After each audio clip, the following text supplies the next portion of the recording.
Expert Witness Writing with Nick Rishwain of Experts.com and Ivy Gray of WordRake. Let me tell you about my friend Ivy. She is a legal tech entrepreneur, writer, and former practicing lawyer. She is the Chief Strategy and Growth Officer for WordRake, the software that some of you just saw working here, and some will see throughout the video here today.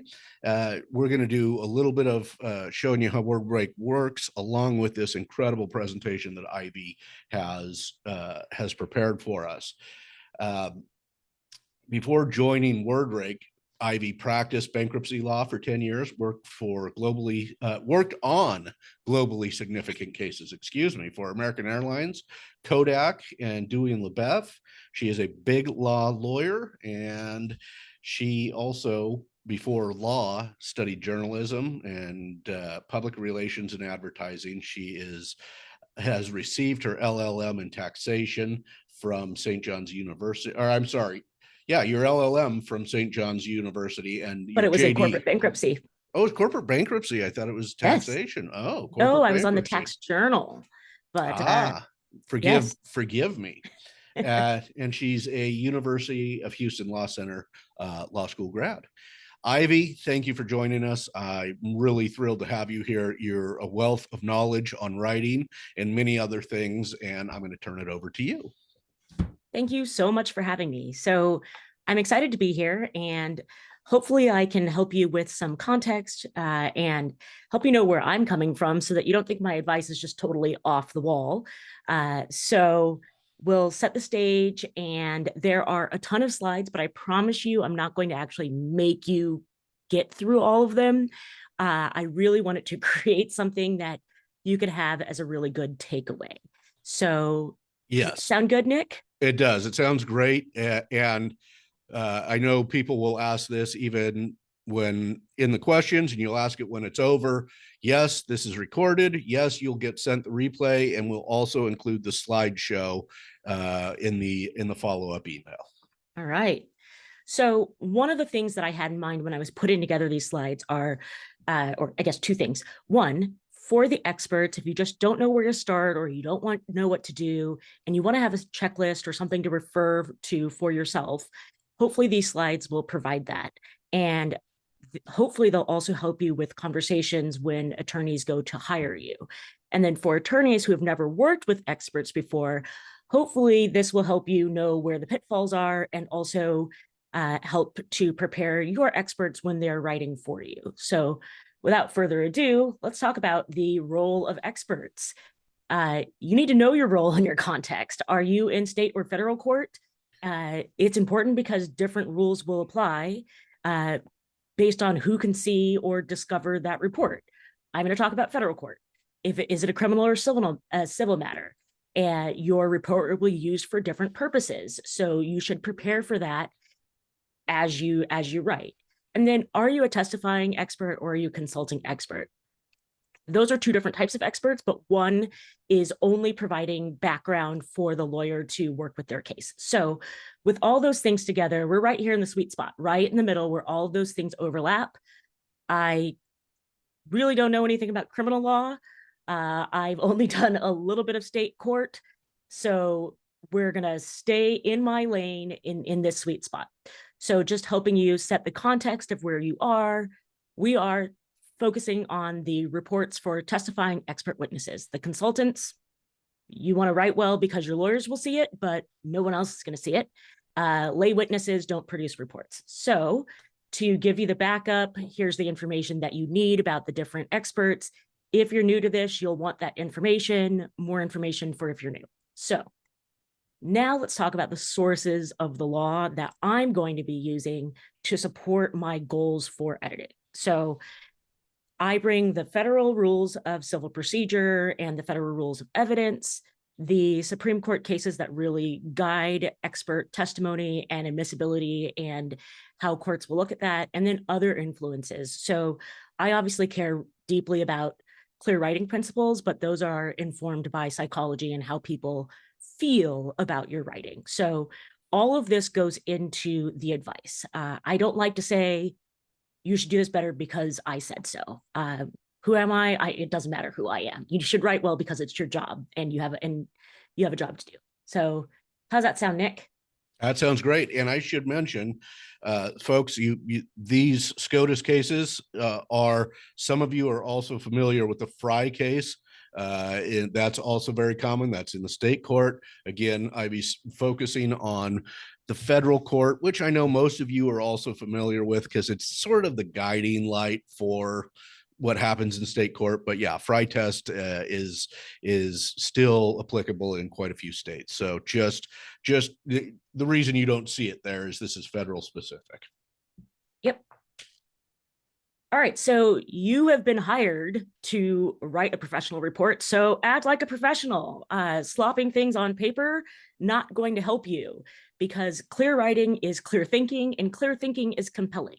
So as an expert, that's your goal, to convince by writing clearly. Don't convince by being an advocate. Now, it can be really exciting to try to be an advocate, but that is not your role. And it could open you up to attack, as well as open up your drafts to getting seen by others. So keep that in mind as we work. So features of a good expert report. There are these personal qualities that we're looking for, then the evidentiary determinations, and then the judicial findings.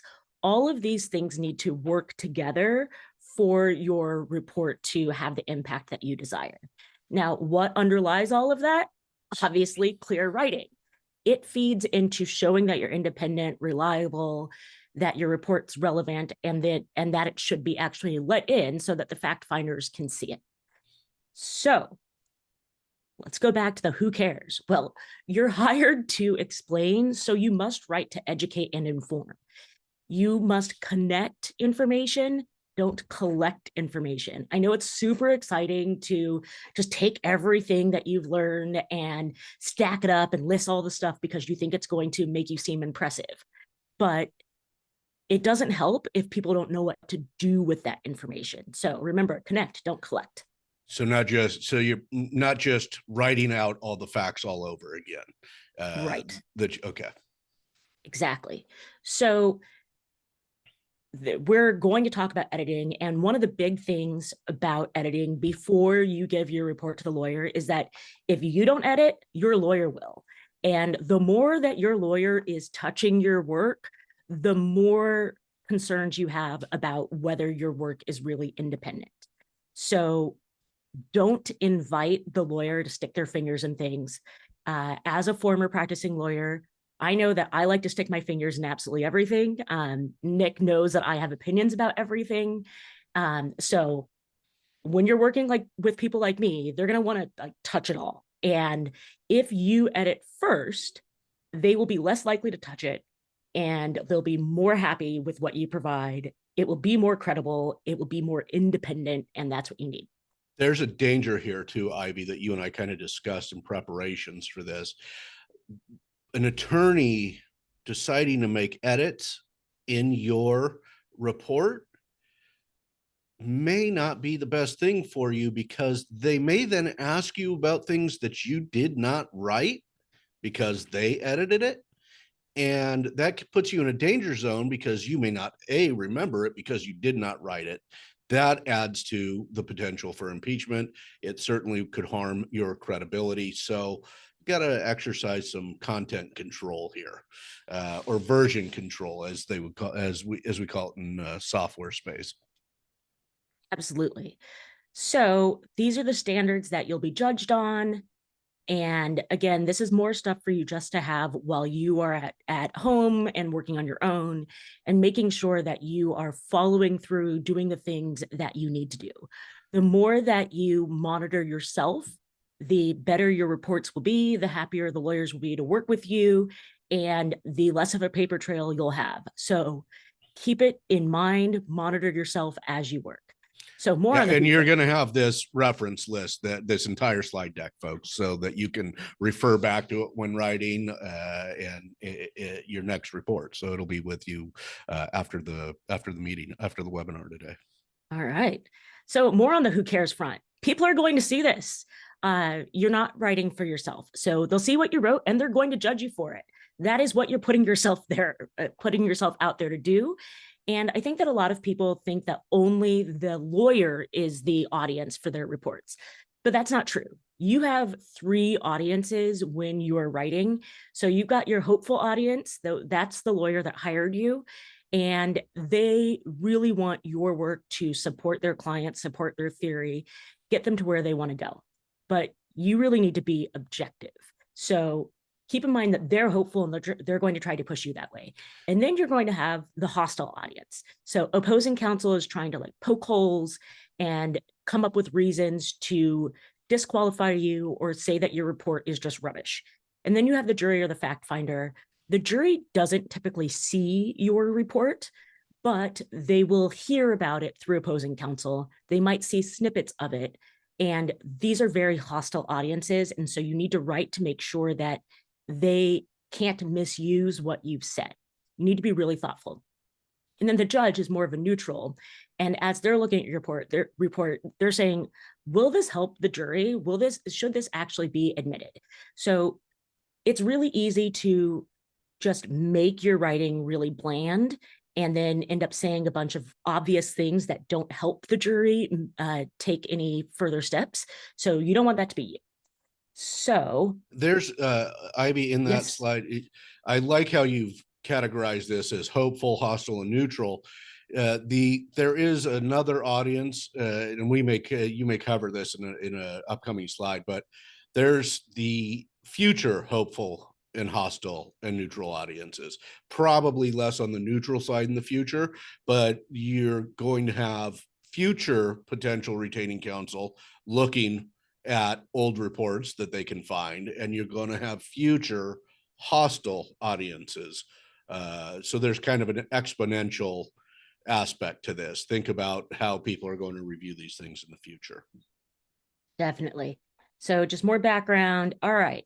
So as I was saying before, more attorney editing means more opportunities for undue influence.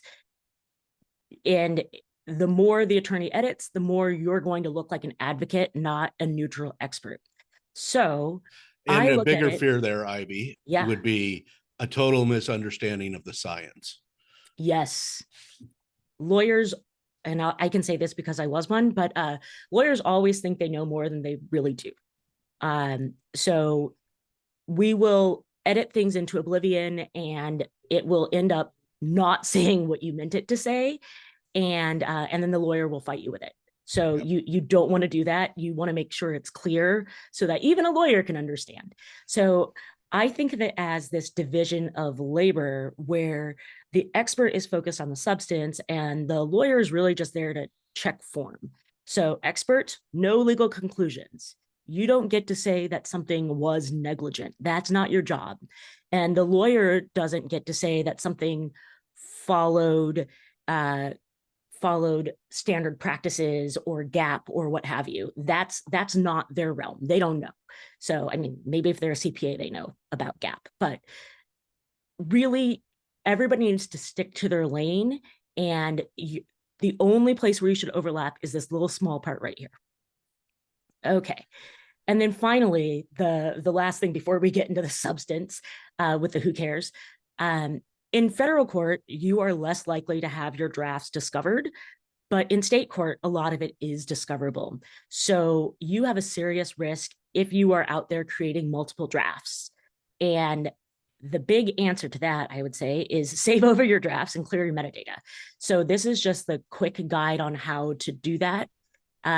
It's really important that you clear your metadata because even if you have made only one draft, but you've used a whole bunch of track changes, then it is feasible that somebody could go in there and figure out what you were doing to get to where you are. And if you have 500 drafts in a folder and they see that in your file path, then that could cause you some problems. So clear your metadata, try to have only one draft. Don't introduce problems if you can avoid it. Yeah, and I want to add to that, try to only have one draft. That is something I literally the day yesterday or the day before, I saw a lawyer mentioning on LinkedIn that he wants one draft and one final document because of the discoverability issue. Yep. So your draft shouldn't be discoverable in federal court, but I try not to rely on shoulds. I instead try to make it technically impossible for something to be used against me. And it really just takes a couple of clicks. So try to do that. And with all of that, it's even more important to self-edit, which is what we're all about today. So obviously, I've got to plug WordRake. So you can edit instantly with WordRake. It's going to save you so much time.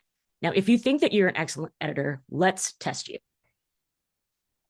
This is from a motion where we're complaining about experts, and I've highlighted the editing opportunities. Even with these editing opportunities, can you tell what should be there after we've changed it? Nick, can you tell? All right. So on the first one, because I would absolutely write the very first highlighted part just like that. But with it highlighted, I'm going, I can get rid of everything up until it and just say it is unlikely and Well, you start might the want to keep paragraph. that U-turn or that contrast. So I Okay. would say, although it is unlikely. Okay. All right. Got it. So let's see how WordRake would do it. Let's play this, and you can just see how quick it is. This is real-time editing. You get all of those changes right away. So super fast. We're converting to plain language. We are shrinking it. We are trying to make it as direct as possible without having any of the extra gunk. So Now, in that, because that goes so fast, and when I've yes, used the tool, it does. What you're seeing there, folks, is it actually is providing you with the potential changes, and you get to accept or decline every one of them. Is that correct? that's correct. Okay. So you are always in charge, and you will get to see each of those things. So it's like you had an editor go through your work, except you didn't have to worry about confidentiality to do it. So it's everything that you could possibly want. So we do have 50,000 editing algorithms that are working behind the scenes that are designed for sophisticated writers like you.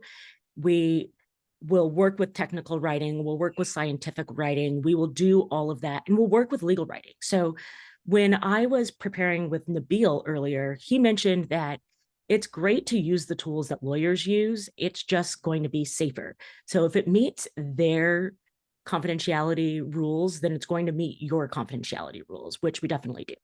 Which So is, and this is the example we've talked about, in our monthly office hours many times. Here at Experts.com, we use the Microsoft Office suite largely because that's what lawyers use. Ivy does the same, and she's going to explain why here in just a second. all right. So Oh, Ivy, you should also tell them that the major portion of your users are lawyers. oh yes, that's absolutely true. So probably 75% of WordRake users are lawyers. And then we would have people who work for government agencies and then business folks. So it's a great tool. I used it in my practice, and I can't imagine living without it. So I think you'll love it if you give it a try. All right. So when we're editing, one of our big goals is not to waste words. If it's jargon or if it's filler, then you want to delete it. So here's an example of some of the things that we have changed to try to make the writing more active and more exciting and just condense it. What you're seeing here are called nominalizations, where the verb has been buried in its noun form. So we stand in agreement becomes agree. So these are really good examples of how to increase the vigor of your writing while also shrinking the length of the sentence. So let's look at WordRake applying these sorts of rules to something that an expert witness might write. So I recorded a lot of things for you in real time just so that you wouldn't have to see me switch back and forth between screens and going, let's look over here. So, I like it. all right. So now let's look at these changes a little bit closer. So we are changing comprised of to the shorter consist of instead of lengthy, which is just a slow way to say anything. It makes you seem really stuffy. We've said long. And these are just small ways that we are reducing the sentences, getting rid of some of the extra stuff like made a rapid decision to rapidly took action. Because if you decide to do something, then you already did it. And this is going to make your reports much more readable and cut out some of the stuff that would raise issues. So more of seeing what we had just seen in the video actually applied in a way that you can see it closely. So my testimony will address how. I know that's a small change, but it makes it so much more readable. And if you're going to have opposing counsel reading out to you from your report, you definitely want to have it sound good and sound like something you would have actually said. I want to note for the audience here, we are getting a couple of questions, folks. Sure. We're going to try and leave a little time at the end for Q&A. So keep the questions coming. For those questions that our team, somebody from Ivy's team and somebody from our team are answering questions in the chat. So you may get answers from them before we actually get to them. But thank you for asking the questions and keep them coming. Cool. Thanks, Nick. You're welcome. So your next goal is to shorten sentences so that readers can follow them easily. Again, we're uncovering buried verbs and we're trying to be more direct. So here's a great example of lopping off all of those useless lead-ins that don't really help your sentence and getting straight to the point. So these are just some examples from my bank. Now let's look at some things that work for experts. So we are going to play the video again. All right. So again, you can see how fast it was. This is like 6 seconds. I mean, I couldn't edit anything in 6 seconds. I mean, I could barely read 2 words in 6 seconds. So, all right, now let's look closer at what we actually have. So we don't need the windup in order to, we can just say to. It's going to be a lot simpler. Again, if you have it read back to you, you'd prefer to have the shorter version. And our recommendation was to employ, we could just say we recommended. And then when I see this, I'm just like, well, employ, maybe I can say something else. So after I've accepted this editing suggestion, I would say, why don't we just use a laminar flow hood instead of employing? What does employing do for me? And it was inevitable. We can say inevitably, but then the next time I rake, it would suggest taking this out because inevitably is more of an opinion, and I want to remove that sort of opinion from my writing. So wait, so you would in this case keep it as it was inevitable? No. Or you would remove the use of the word inevitable? Yeah. Okay. Yeah. So I would shorten it to inevitably at first, and then I would edit again to remove inevitably. Gotcha. So the sentence would just read, the school board emphasized standardized test scores. An attorney writing would probably want to use inevitably because they're trying to draw a conclusion, right? Or compel. Right. Okay. So, but for you, you're reporting the facts and you're not editorializing. Inevitably is very much an editorializing word. And you probably wouldn't have noticed if you didn't first have to interact with this suggestion. Okay. All right. Is this helpful so far? Yeah. Let's hear from some folks. I think it's helpful. Great questions, John and Nancy. I think Hannah is answering some Grammarly questions there. Okay. And then we're getting some good questions that I don't know how long you want to go and leave for Q&A on the side, or you tell me. I know we've got some space to go. Oh, there's still some space to go. So let's keep going here, and I'll try to rein it in, Nick. You know, once I start talking about writing, No, it's good. It's good. It's great information. We'll just have these backed up at the end, and of course, you guys can talk to WordRake afterwards and find out some of these answers about the information. All right. So some of these little interjections are also unhelpful. So simply happen to be, when you start to say that, you sound really condescending. So simply happen to be whatever, I wouldn't include that. So that's a throwaway phrase that creates distance and has an air of opinion, but also has an air of condescension that is going to not sound as good and may raise hackles. So I would try to get rid of those things from your writing. So this is all part of shortening sentences so that readers can follow easily and take away what you really want them to take away.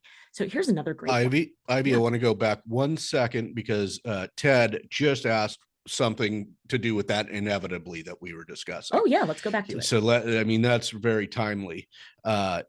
Ted, the reason, so it was shortened to inevitably on the first rake of the document, and Ivy, correct me, but I think what you were saying is she would go through and do another rake of the document after it's done its first one and likely remove inevitably, because that is not a term that she thinks an expert would want to use because it's conclusory. Is that correct, Ivy? It is more editorializing. Editorializing. Okay. So this is not the time to be John Grisham. All right. I like it. So now let's try to get rid of the things that are wishy-washy. So a lot of times when people are trying to be neutral, they wind up saying on this hand, on the other hand, on this hand, on the other hand, or they add so many qualifiers that you don't really have an opinion. And you have to come to some sort of conclusion. You have to have an opinion, even though it is supposed to be not advocacy. So there's a way to do that. You would look for all of these things like nonetheless, and it's important to note. And these sort of hedging and qualifying wishy-washy phrases tend to cluster together. I mean, look at how many are just at the front of this last sentence here. And you've wasted all of this time. It's not particularly helpful. And it sounds like you don't have any confidence in what you're stating. So you've wasted space and you've made yourself seem unconfident. Not a good look. And I'll note for you guys that for all of us here today, this is the stuff that Ivy and I had to read in law school that was mind numbing. And then we feel like we have to write that way, which makes everybody else in the world hate lawyers. And so this is an effort to clean up some really outdated use of language in the legal world, and it makes it easier for everybody to understand because you're not hearing all of this nonsense before you get to the like in the last sentence that you have there. Just start with the given the Grable framework. That Absolutely. you're not wasting so much time and energy on hedging.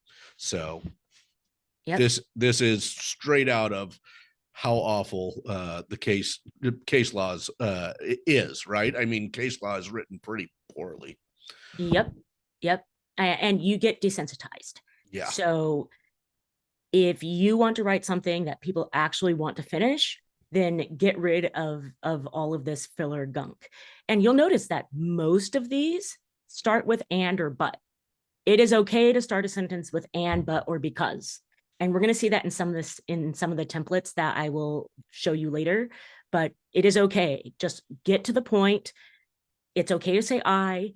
It is okay to start with but. It's okay to start with and. You do not need all of these lead ups that are going to make your second grade teacher happy. Those were training wheels to keep you from stating opinions as if they were facts and avoiding research. So that was just meant to teach you. You weren't supposed to carry that for the rest of your life. Those are zombie rules. Let them go. Yeah, this is Nick. honestly, I want to reinforce this because I've been living with those zombie rules from elementary school for basically ever. And yet, even yesterday, Ivy told me like it's okay to start a sentence with because. And it makes sense. I mean, it's so much more efficient. Like, why wouldn't we send it? It was always a better word for beginning a sentence than what our elementary school had taught us to do. I didn't realize that, as she refers to them, as zombie phrases, zombie words, or zombie rules, I guess, Zombie is rules. zombie rules uh, existed, right? I still had that whatever that first knowledge was of these words. So I hope some of you do too, and can remove that from your life. Yep. Well, let it go. And WordRake will encourage you to let it go. So don't sing, Nick. I won't. I All won't. right. Not right now. So here's an example of WordRake actually going through some of these sentences that you would see in an expert report. I had my linguist pull examples so that you could see it actually working. Now, I know that was really fast, so let's take a look at them. So measuring is a stronger word than quantifying, and more people understand it, so we're getting rid of that. And then I do believe, why don't you just say downtown? We know that you believe it because you wrote it. And it is well known. Okay, so Make a wait, I strong gotta stop. I statement. gotta stop Yes. you there. Why do we still have quantitatively superior? Like, if they don't understand quantifying, most people would also have trouble with quantitatively. Would So that? that would be a suggestion. I would suggest editing that on your own, Okay. but we are not going to take out a qualifier like quantitatively. Okay. So yeah, we aren't going to change your measurement. We try to keep your writing as intact as possible. But if we can be at least 85 to 90% sure that our suggestion is going to make your writing clearer or better and be right in Okay. context, then we'll offer it. If That we can't know that it'll be right in context, then we exercise a whole lot of restraint and we don't just offer everything that could be there. Okay, great. Yeah. And saying quantifying and quantitatively in the same sentence is kind of, it at least mixes up the prefix there. Oh, Which that's another zombie rule, Nick. is it? Here we go. Yes, it is Am I making okay. this easy for you? Like, So it is okay to repeat the same words. We call the variation of words inelegant variation.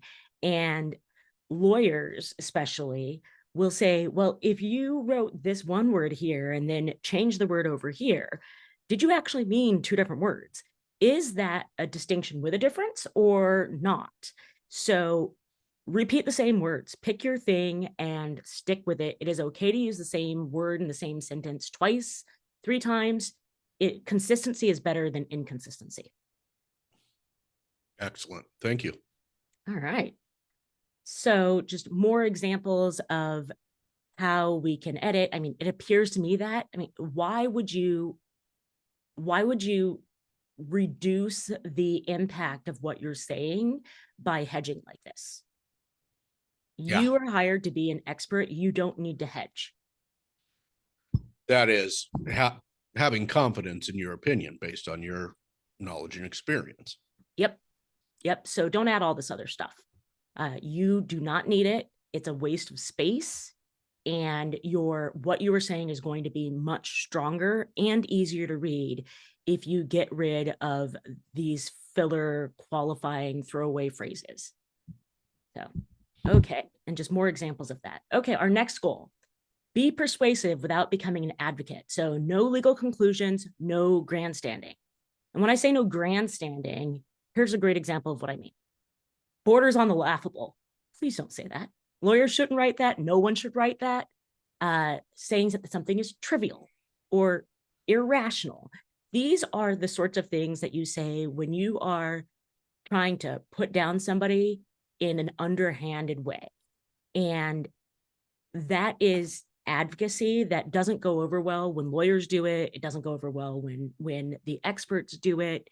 You should stick to the facts and not add additional opinion to it. Don't editorialize. I know I've said that a whole bunch, but it is so easy to think that you've got a slam dunk case and then start adding on to it. So laughable, that's terrible. Irrational, no, unreasonable. So let's try to tone it down and keep an even keel about us.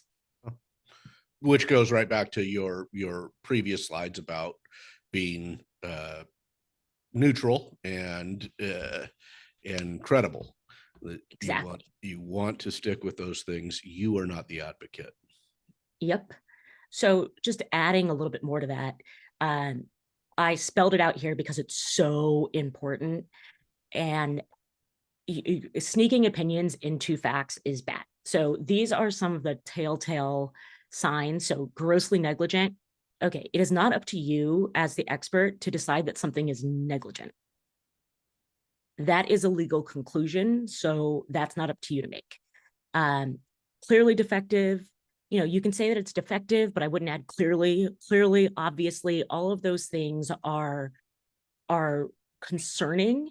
So you should focus on facts, not opinions, and people will trust you when you are giving facts, not opinions, unless the opinion is that, for instance, right here, the product didn't have a guard. Okay, great. So this allowed this other bad thing to happen.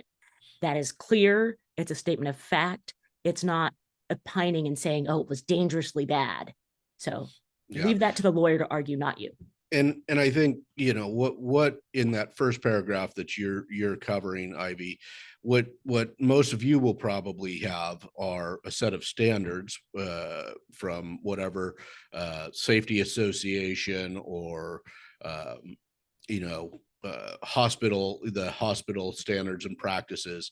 So you'll be able to say, rather than saying grossly negligent, you could say it does not seem to meet the standard as outlined here, and give that piece of the standard, the ASME standards or JCOW standards. Those types of things are what you would point to. Not grossly negligent, but it seemed not to meet, and why.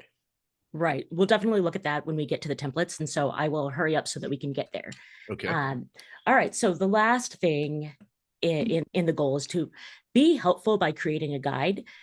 You want to teach people about the situation and how they should look at it.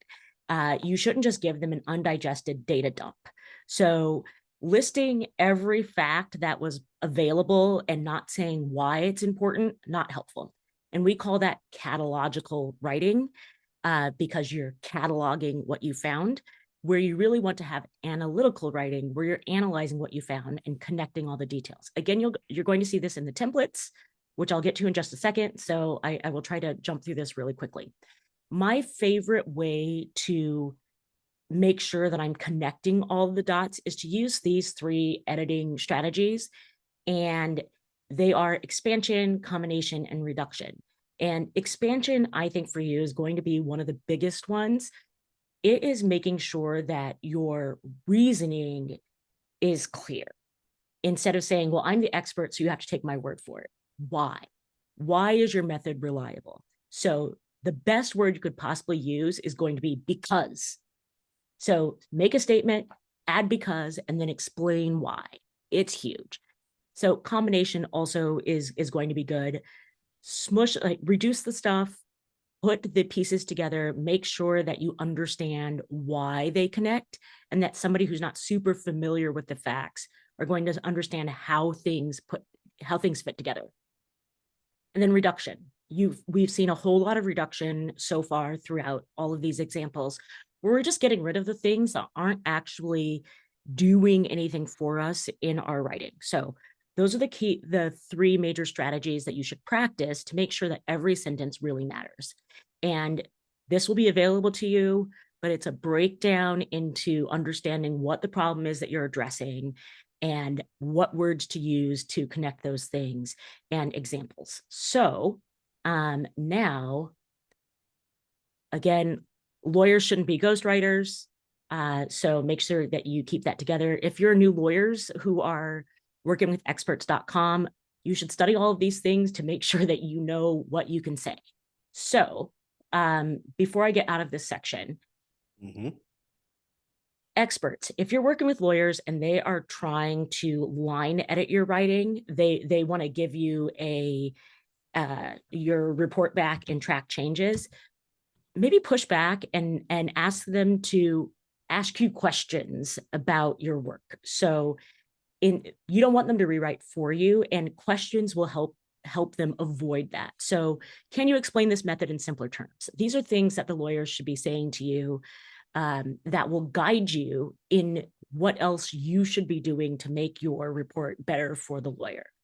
So again, questions, not you do this. If the lawyer says you do this and then you go and do it, then that's going to raise issues of independence. Yeah. Also, the lawyer's job is only stylistic editing, maybe reorganizing something or putting an additional heading, but they don't get to make up your opinions. They don't get to change your conclusions. Their work is not supposed to be substantive. So lawyers also shouldn't be inserting substantive opinions. Now, they may not think that it's an opinion or substantive, but in your best judgment, you might see that it really is. So you got to say, go away, lawyers. I need to focus on this. You cannot add that. All right. You So don't want them ruining conclusions either. So exactly. you really don't want that.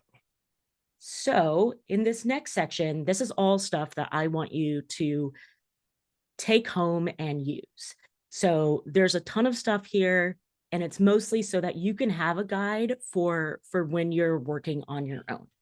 Now, one of the big differences is that is the type of edits that people look for. So the really basic writers are making surface level edits. Basically, this is what Microsoft Editor does.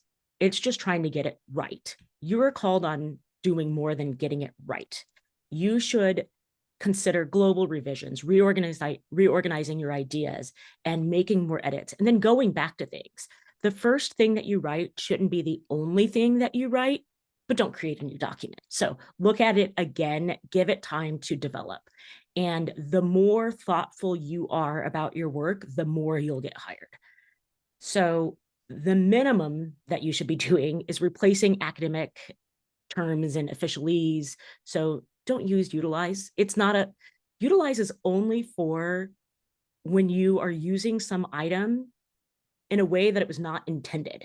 So you don't utilize a screwdriver to screw in screws, but you would be utilizing a screwdriver to hammer a nail, because that's not what the screwdriver is for. But if you're banging the handle of it onto a nail, that's when you are utilizing.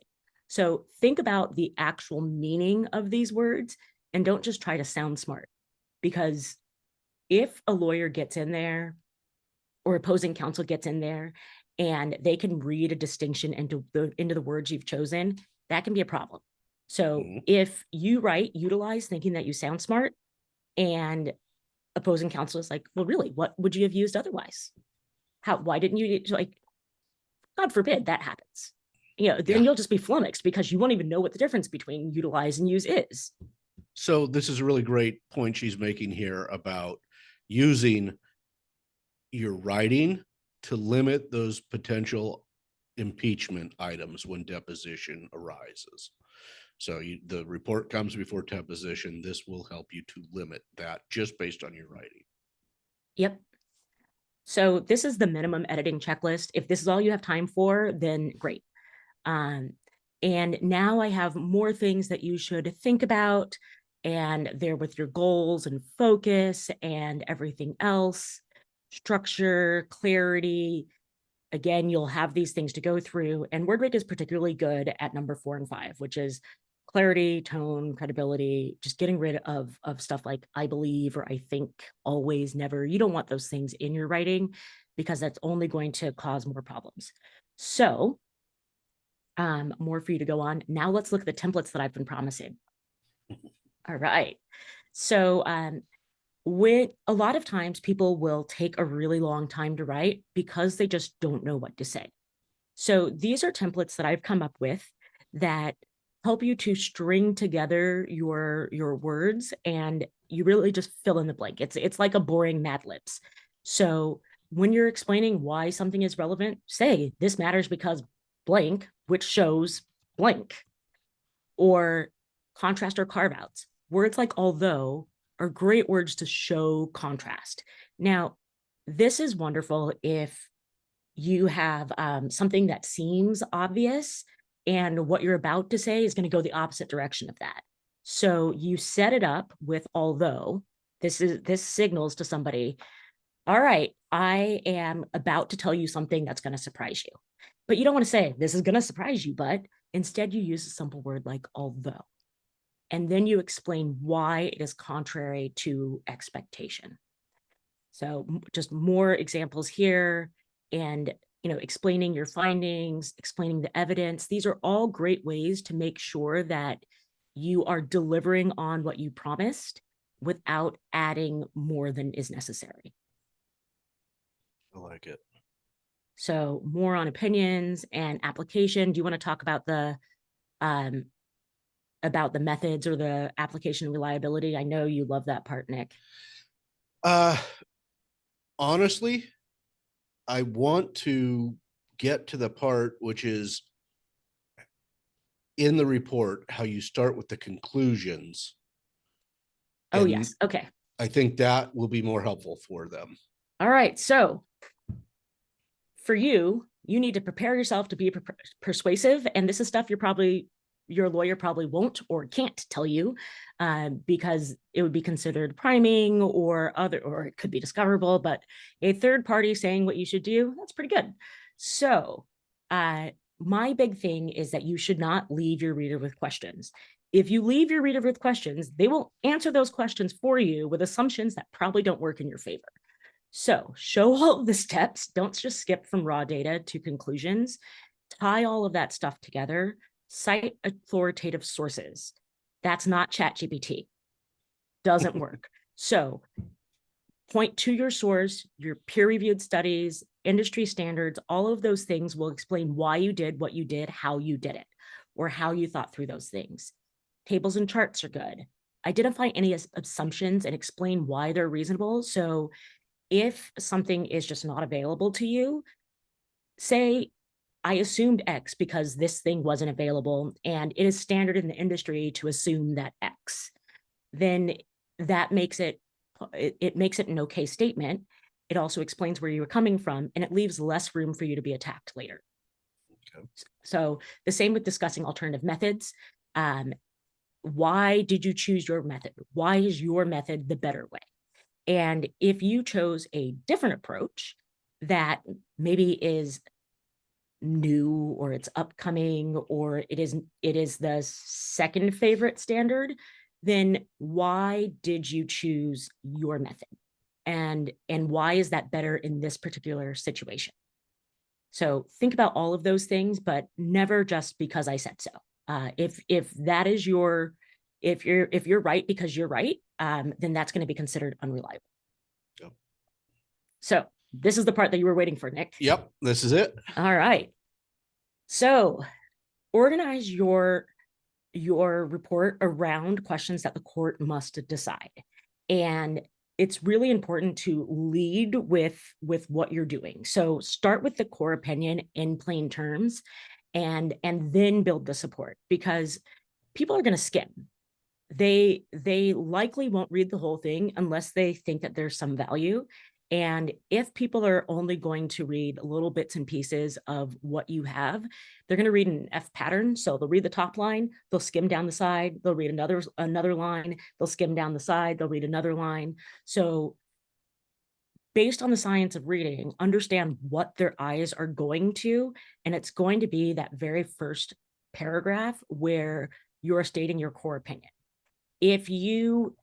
So once you start with that core opinion and everything else backs it up, your reader will be mentally filling in how those things connect with your opinion.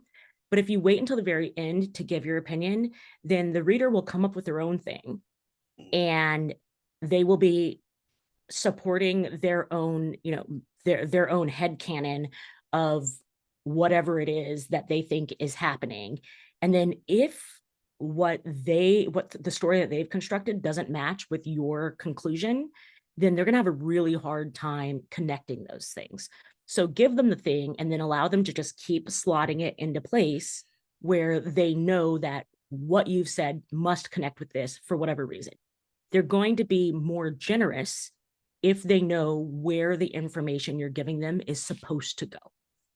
I like that. So you state your conclusion up front, and then you restate it. I would suspect at the end of the report, but Yep.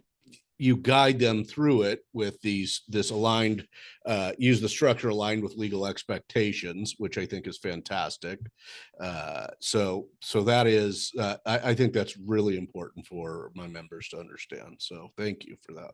All right. And we've got about 10 minutes here, Ivy.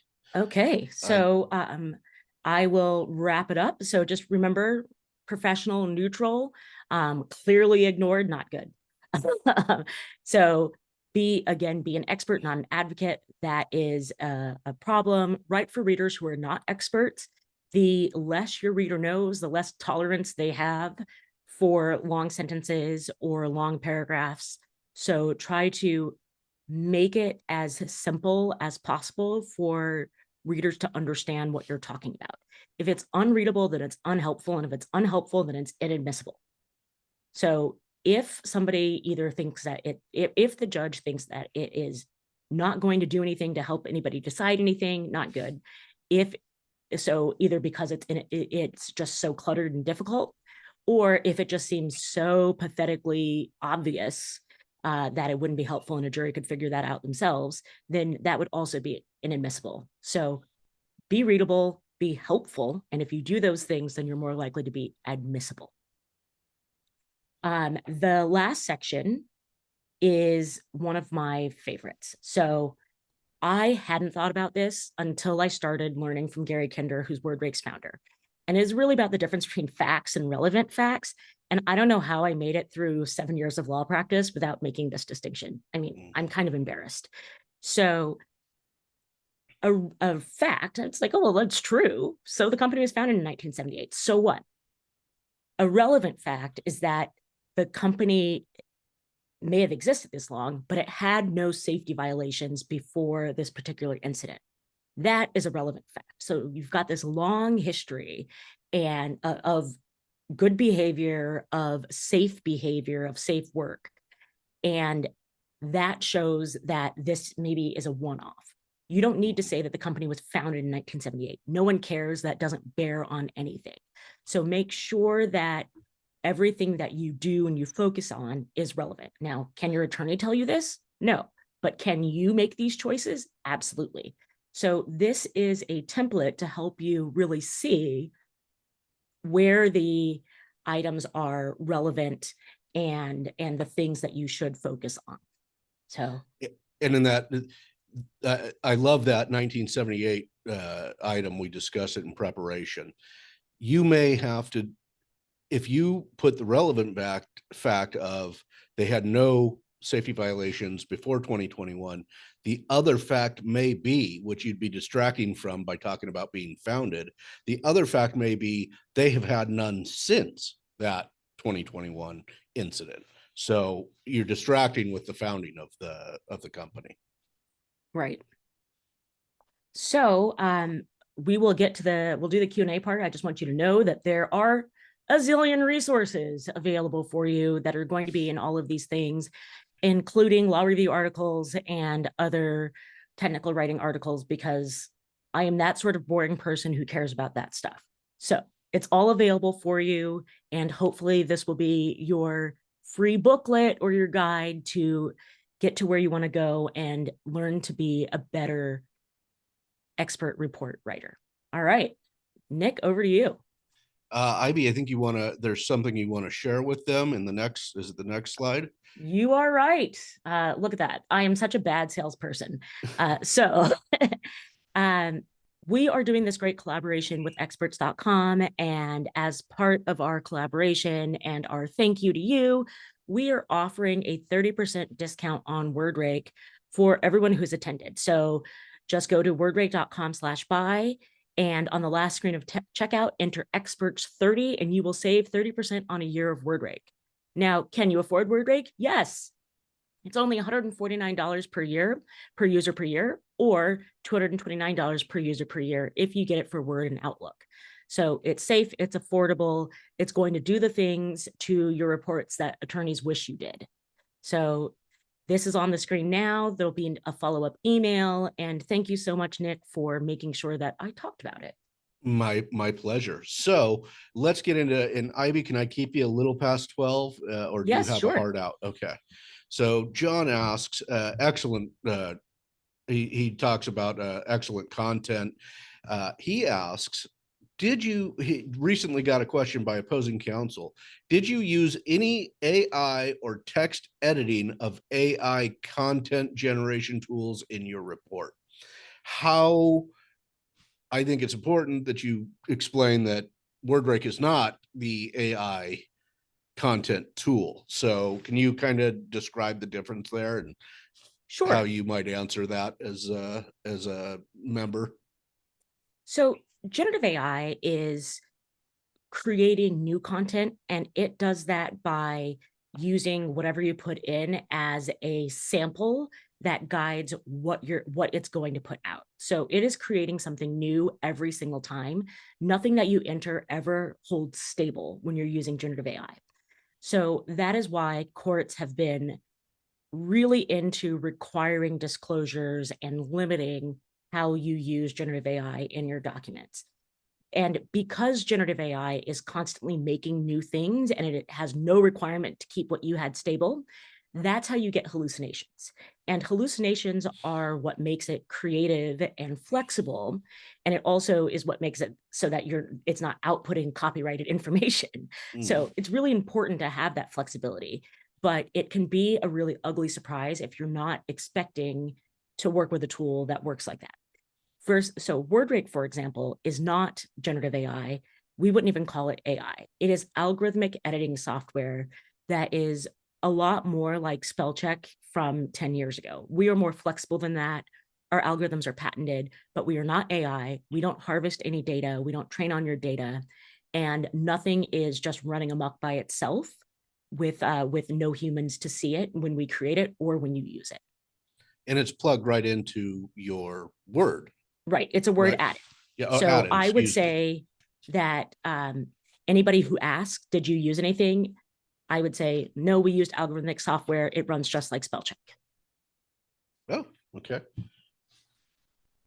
Excellent. And so this a follow-up question. Certainly everybody's been made aware of the issues with AI here and with metadata. And Nancy asks, are you going to talk about protecting confidentiality of documents in your bank? So I think there's that understanding that they're uploading documents to WordRake. Ah, you are not uploading documents to WordRake. When you use WordRake, it's an add-in to Word, so your documents aren't going anywhere. There's no communication with the cloud at all.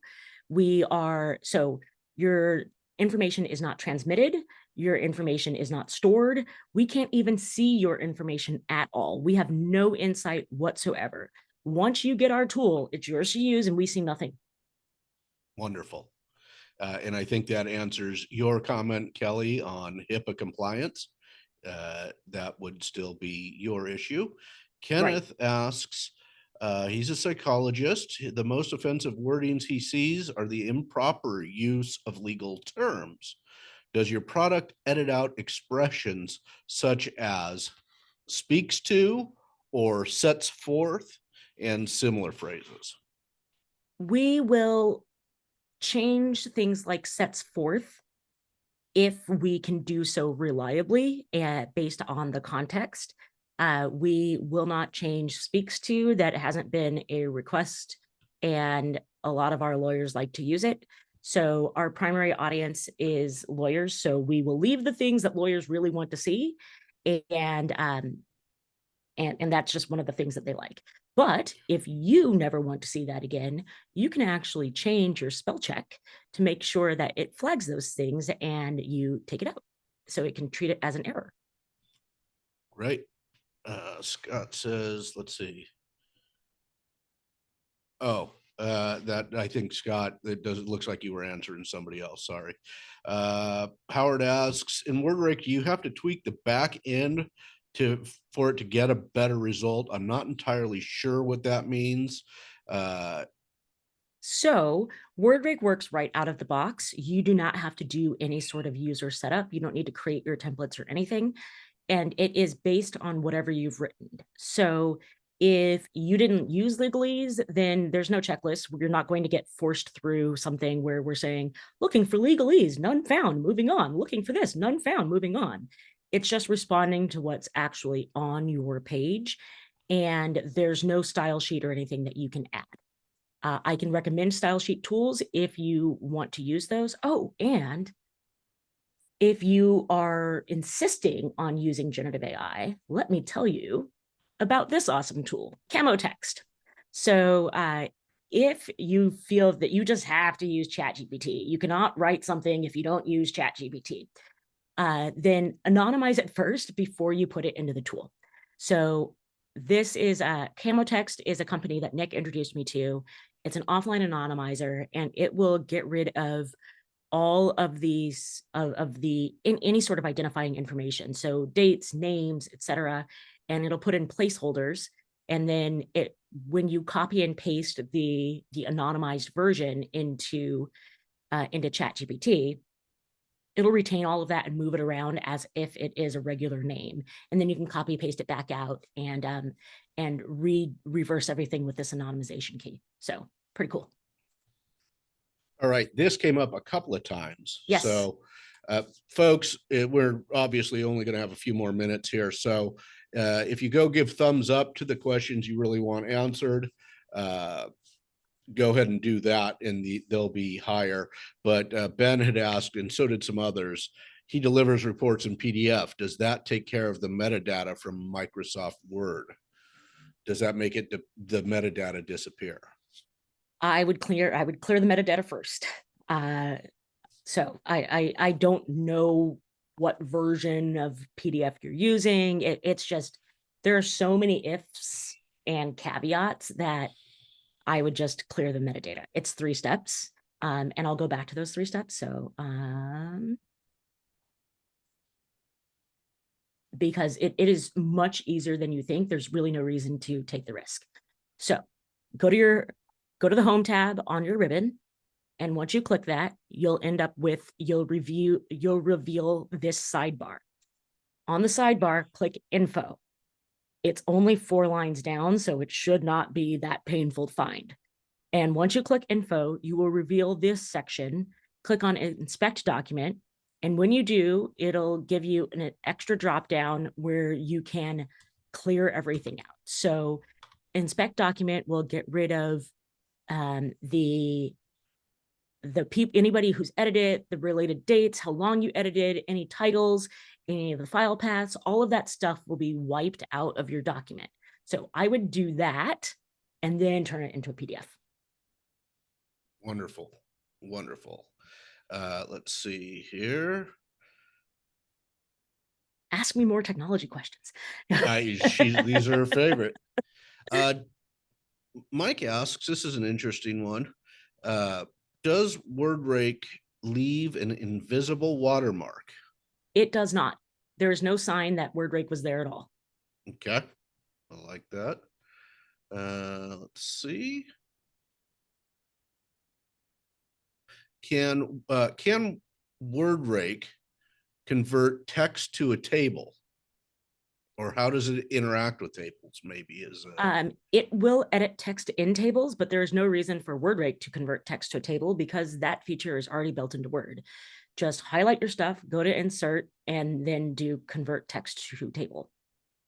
And it will do it automatically. You have to tell it where the breaks are going to be. So for instance, if you have 3 items and then a space, and then 3 items and then a space, and then 3 items and then a space, then you would tell it to break at the line break or at the paragraph mark. That way the 3 items would go across in a table, which is how you normally read a table. Okay. And so Mike asks, and we're going to just take these last 2 here, Mike and Ben. And then I'm going to let Ivy get back to her very busy day. Does WordRake show in the metadata? It does not. Does not. But you can solve that also by, if you have any fears, you should do what's on the screen right now and clear metadata. Ben asks a very interesting, question here. How do you say a company was reckless or irresponsible? After a review, I found they had no safeguards or training. I want to say that this is reckless.